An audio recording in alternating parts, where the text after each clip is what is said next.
cours de la seconde moitié du XIe siècle, une période de bouleversement historique commença dans la région du Proche-Orient et du Caucase. Ce fut une époque où le feu et l'épée devinrent les principaux arbitres de l'histoire. Les hordes seldjoukides, venues des steppes infinies de l'Orient, s'abattirent comme une tempête sur cette région autrefois prospère. Ni le Khorasan d'Iran, ni le califat abbasside, ni l'empire byzantin, dont la puissance appartenait déjà au passé, ne purent les arrêter. Dans la mémoire nationale, cette période est marquée par une dévastation sans précédent, connue sous le nom de la Grande Invasion turque. Cette époque réduisit à néant l'État bâti au prix de siècles de labeur, plaçant le peuple au bord de l'extinction. Chaque printemps marquait le début d'une nouvelle invasion.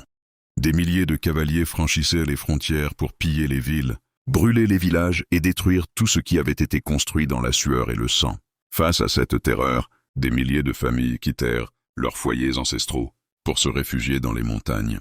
Et les vallées reculaient, tandis que la famine et les ruines devenaient la réalité quotidienne. La situation territoriale était désastreuse. Des cités stratégiques comme Rustavi, Dmanisi et Samshvili tombèrent aux mains de l'ennemi, tandis que la capitale historique restait sous domination étrangère. Seules les montagnes inaccessibles de l'ouest demeuraient les derniers refuges du royaume. À cette menace extérieure s'ajoutait une anarchie féodale interne.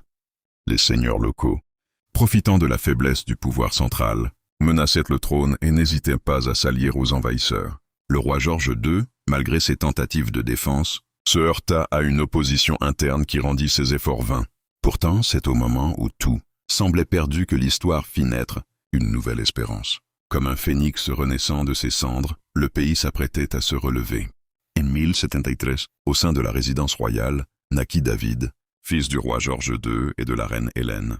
À cette époque, personne ne pouvait imaginer que ce nouveau descendant de la dynastie royale deviendrait le souverain le plus illustre de l'histoire du pays, celui qui transformerait le chaos en un âge d'or.